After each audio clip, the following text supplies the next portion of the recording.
नमस्कार दोस्तों, मैं हूं खुशबू तोमर और स्वागत है आपका मेरे चैनल पर। मैं लाई हूं आपके लिए कुछ ऐसी बातें जो हैं हम सबके जीवन में बहुत ही उपयोगी। उन सब बातों को जानने के लिए बने रहें मेरे साथ और इस वीडियो को लास्ट तक जरूर देखें। जैसा कि हम सब जानती हैं कि शादी के बाद ससुराल में सास और बहू का जो रिश्ता होता है वो बहुत ही अहम होता है और सबसे नाजुक भी। अगर यह रिश्ता अच्छा बना रहा तो हर महिला के जीवन में सब कुछ अच्छा बना रहता है, उसके लिए ससुराल में ढलना और भी आसान हो जाता है। लेकिन अगर ऐसा ना हुआ तो उसके जीवन में उसका जिंदगी का हर दिन जो होता है वो एक सजा की तरह बन जाता है। किसी के भी जीवन में ऐसा कुछ ना हो उसके लिए हमें कुछ महत्वपूर्ण बातों का ख्याल रखना बहुत जरूरी होता है। वो सब बातें मैं लाई हूँ आपके लिए, वीडियो को अंत तक जरूर देखें।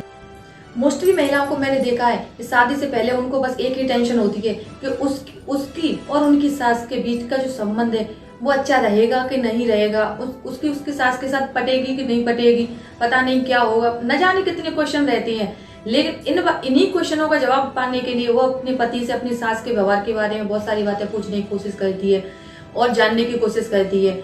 पति बेटा होने के नाते बहुत सारी बातें बता भी देता है, लेकिन वो बातें ज्यादा उपयोगी नहीं होती हैं और ना ही सास और बहू के रिश्ते में ज्यादा मदद करती हैं।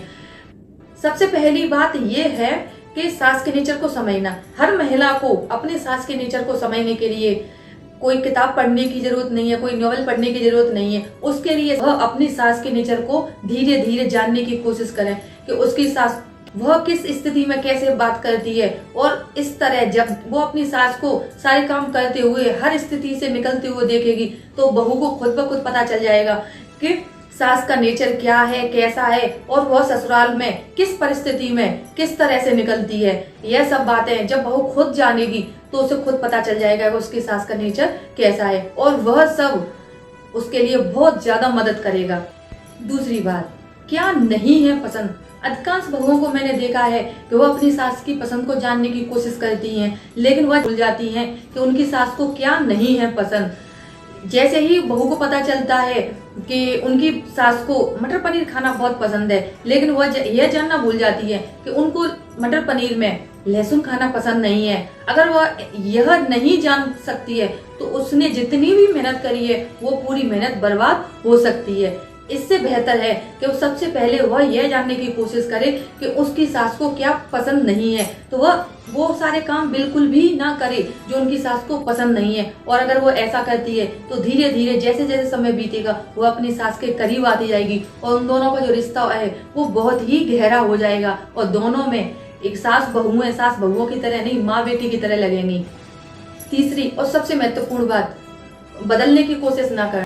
शादी के बाद मोस्टली महिलाओं को लगता है कि इस घर में जो कुछ होगा वो उनके अनुसार होगा, लेकिन यह सबसे गलत बात है, क्योंकि वह जिस घर में गई है उस घर को उनकी सास ने अपनी लगभग पूरी जिंदगी देकर हैंडल किया है, सजाया है, संवारा है, सब कुछ सारी परिस्थितियों से निकलकर उस घर को हैंडल किया है। और आप कुछ दिनों में जाकर उस सारी चीजों को बदलने की कोशिश करेंगी तो आपका जो रिश्ता है वो आपकी सास के साथ बनने की जगह और भी जल्दी बिगड़ जाएगा। इस बात को मैं एक उदाहरण से आपको अच्छे से समझाने की कोशिश करती हूँ। जैसे कि आपने अपने घर में किसी भी रूम को अपने टेस्ट के अनुसार डेकोरेट करवाया और एक मेहमान आता है कुछ दिन ठहरने के लिए ही, जब वह आता है मेहमान तो उसको लगता है कि ये जो रूम है उनके टेस्ट के अनुसार नहीं है और वह उसको बदलने की कोशिश करता है। यह सब बात आपको अच्छी नहीं लगेगी। तो बस यही सब आपका और आपकी सास के बीच होता है कि जब कोई इंसान कुछ दिन ठहरने के लिए आता है और आपके रूम को बदलने की कोशिश करता है तो वही सास चाहती है कि जिस घर को उसने अपनी पूरी जिंदगी देकर अच्छे से संवारा है वह घर वैसा ही बना रहे। इसके लिए आप कोशिश करें कि जो जैसा है वैसा बना रहे और उसे बदलने की कोशिश ना। चौथी और सबसे अहम बात, पति को बीच में ना लाना। शादी के बाद मोस्टली पतियों को अपनी पत्नी को ससुराल में एडजस्ट कराने में मदद करनी चाहिए और उसकी हर खुशी का ख्याल रखना चाहिए, लेकिन जब बात बहू और सास के रिश्ते की आती है तो पति को अपनी साइड में करना सबसे गलत बात है। यह सब उन दोनों के रिश्ते को बहुत जल्दी ही बिगाड़ देगा। अगर सास और बहू के बीच में किसी बात को लेकर मतभेद है तो उसकी शिकायत पति से न करने की जगह बहू को चाहिए तो वो अपनी सास के पास जाए और विनम्रता से पूछे कि उसकी कौन सी बात उनको पसंद नहीं आई है, किस बात से उनको आपत्ति है। अगर बहू ऐसा करती है और विनम्रता से और प्रेम से जाके अपनी सास से ऐसा पूछती है तो सास भी खुश हो जाएगी, उसको भी अच्छा लगेगा कि उसकी बहू ने उसकी कोई भी शिकायत उसके नहीं करी, यानी अपने पति से नहीं करी, बल्कि उससे बेहतर उसने सीधे मुझसे आकर पूछा है। तो उसकी सास भी उसको बताएगी कि क्या बात है और किस बात से उसको आपत्ति हुई है। इससे जब दोनों ही उस बात को लेकर जो भी आपत्ति है उसको सुलझाएंगी, इससे उन दोनों का जो रिश्ता है वो बिगड़ने की जगह और भी गहरा हो जाएगा और उनके रिश्ते की जो बॉन्डिंग है वो बहुत ही गहरी हो जाएगी। पांचवी और सबसे महत्वपूर्ण बात, बेटी जैसा प्यार चाहिए तो माँ जैसा सम्मान देना होगा। अक्सर बहुओं की एक ही शिकायत होती है कि उनको उनकी ससुराल में उनकी सास से माँ जैसा व्यवहार नहीं मिलता, माँ जैसा प्यार नहीं मिलता।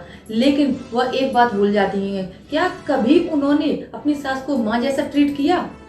यह बात एकदम सच है कि रिश्ते और प्यार दोनों में ही निस्वार्थ भावनाएं होती हैं। हम जैसी भावनाएं किसी के सामने रखते हैं तो वही भावनाएं हमें भी वापस मिलती हैं। इस बात का खास ख्याल रखना चाहिए कि हम जिसके साथ जैसा व्यवहार करेंगे हमें भी वापस वही व्यवहार मिलेगा। अगर आपको चाहिए कि आपकी ससुराल में आपको अपनी सास से बेटी जैसा प्यार चाहिए तो आपको अपनी सास को माँ जैसा सम्मान भी देना होगा। माँ की तरह अगर आपने सम्मान अपनी सास को दिया तो वो भी आपको अपनी बेटी की तरह प्यार करेगी और हर बात आपसे शेयर करेगी, हर बात हर समस्या से आपको निकलवाएगी। इन सब बातों का आपको ख्याल रखना चाहिए। और अगर आपको अपनी सास के साथ अच्छी बॉन्डिंग रखनी है तो चाहिए कि वो अपनी किसी भी बात को बाहर किसी को बताने की जगह अपनी सास से शेयर करें, तो वो सबसे अच्छा होगा और आप दोनों का जो रिश्ता है वो हमेशा ही जिंदगी भर अच्छा बना रहेगा। तो फ्रेंड्स, कैसा लगा आज का वीडियो? अगर आज का वीडियो अच्छा लगा हो तो लाइक करें और चैनल को सब्सक्राइब करके जरूर जाएं, जिससे कि आगे जो भी वीडियो आता है उसकी नोटिफिकेशन आप तक पहुंचती रहे। धन्यवाद।